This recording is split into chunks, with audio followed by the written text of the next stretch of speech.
Coming up on today's episode of Airborne-NextGen, Aurora begins work on flow control aircraft. NASA asks for names. And SpaceX completes parachute acquisition.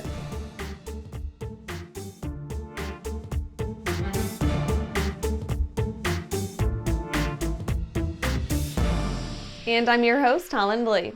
Welcome to the Aero-News Network's Airborne-NextGen program, a weekly news program covering the next generation of flight, from electric power to vertical lift, uncrewed vehicles, and everything in between. Let's get into today's stories. Aurora begins work on flow control aircraft. Aurora's X-65 has been started under DARPA's Control of Revolutionary Aircraft with Novel Effectors program. The aircraft is a purpose-built testbed for demonstrating the effects of active flow control throughout a variety of flight envelopes and missions, testing the effects of the theory on tactical operations and performance-focused, high-speed designs. The flow control system supplies pressurized air to more than a dozen effectors embedded across all flying surfaces and wing sweeps. The system, should it be effective, could provide simpler aircraft that no longer need traditional articulated flight control surfaces. Rudders and ailerons could be replaced by distributed outlets strewn about the stabilizers and wings. The completed X-65 will sport modular, replaceable outboard wings and swappable effectors, allowing for a wider variety of active flow control designs to be borne out in reality to gauge the most effective designs. The X-plane will be uncrewed and sport a 30-foot wingspan. Component tooling and parts fab have already begun at Aurora's West Virginia and Mississippi facilities, with systems integration and ground tests to follow in Virginia. And after the break, Surf Air inks agreements to electrify Kenyan caravans.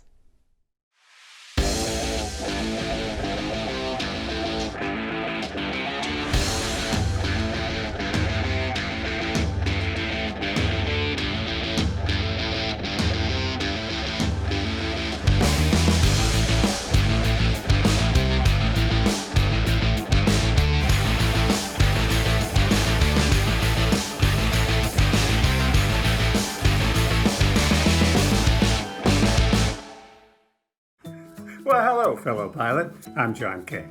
And I'm Martha King. You know, we've all had our flying lives disrupted lately. Well, King Schools is here to help you stay up to date with courses that you can access on your desktop, iPad, or iPhone.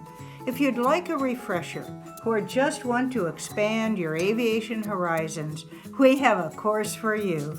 So head over to kingschools.com/rusty today for details.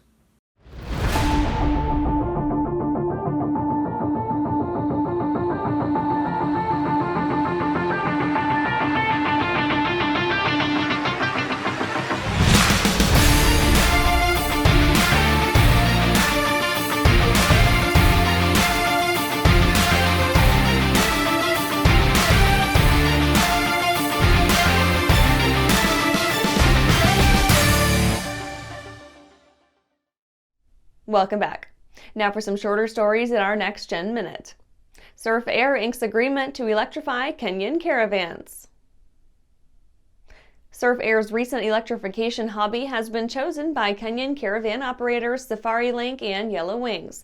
Surf Air Mobility, a quote, air mobility platform transforming regional flying through electrification, end quote, signed agreements with both Safari Link and Yellow Wings Air Services Limited. Yellow Wings unlocks more than 500 airfields throughout East Africa, providing the necessary infrastructure to keep battery-powered Cessna caravans flying month after month in the harsh environment. MQ-9B passes triple lifetime fatigue testing. General Atomics Aeronautical Systems passed a, quote, major milestone in their development of the MQ-9B remotely piloted aircraft, completing the first lifetime of fatigue testing successfully. The test is equivalent to about 40,000 operating hours in real-world service, showing that the Bravo model of the MQ-9 has what it takes to go the distance when pressed into service.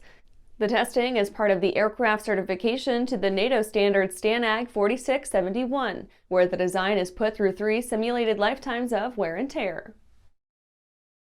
Vertical Flight Society grants Brahmananda Panda 2024 Nikolsky Lectureship. The Vertical Flight Society has announced Dr. Brahmananda Panda as its selection for the 2024 Alexander A. Nikolsky Honorary Lectureship, granting him a chance to speak on his areas of expertise.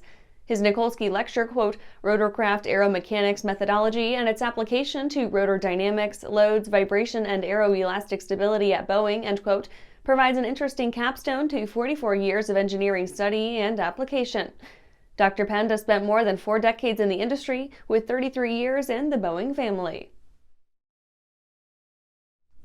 Michigan man cleared of drone charges. Charges against a 62-year-old Michigan drone pilot have been dropped after his lawyer tendered a copy of his pilot certificate to the Oceana County Sheriff's Office. The story gained some local notoriety after news broke that the pilot, Donald Muckle, had been arrested for flying a drone over an electrical substation. Reports indicated he had done nothing eye-raising during his flight, aside from operating in the vicinity within sight of someone nearby. The activity was called into the police by some onlooker who provided video evidence to officers supposedly showing the incident. Well, that was our Next Gen Minute. Now back to the rest of the news. NASA asks for names. NASA is once again soliciting names to be included aboard the upcoming Viper moon mission, allowing Earthbound civilians a chance to get their name inscribed in spacefaring history.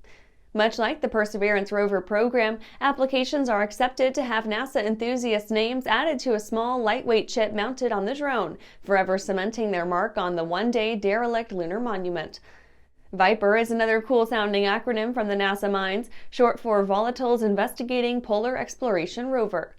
The drone will head to Luna's South Pole to look for the presence of ice, water, and other easily harvestable resources. Viper's findings may go far in planning out the sustenance of a long-lived lunar colony in the near future.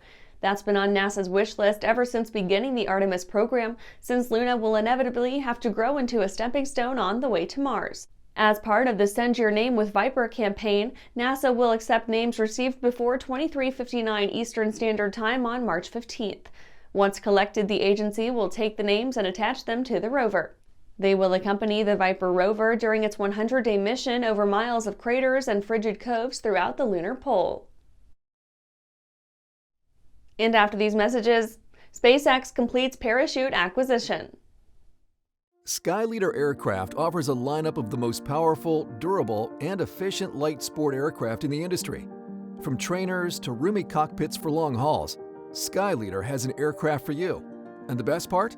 They're in your budget. Skyleader's base prices are set low to give you room to customize your aircraft to your needs, desires, and wallet, allowing you to put your money where it matters to you most. Visit flyskyleader.com today to learn about our aircraft, customization options, and chat with the team. I'm currently using the Hartzell Talon, by far the best aerobatic propeller ever come out. I use the Trailblazer. It adds performance to the Super Decathlon and dependability, and it's rugged. Hartzell's been an excellent partner for Whip Air, just in terms of your product support as well as keeping an eye on the market and developing new products that meet demand. It's helping us all have better performing airplanes. It's such a proud honor to fly behind that propeller. Welcome back. SpaceX completes parachute acquisition. Pioneer Aerospace has been officially acquired by SpaceX after its parent company's bankruptcy earlier this year. The change brings the former contractor into the SpaceX family, adding even more in-house know-how on a difficult and demanding area of spaceflight. Pioneer Aerospace has been the cheapest buy for their new owners so far, a scant $2.2 million. That was a steal of sorts thanks to the Chapter 11 filing from Pioneer's parent company, Aviation Safety Resources. The last time SpaceX went company shopping, the register read nearly $525 million for the satellite brand Swarm.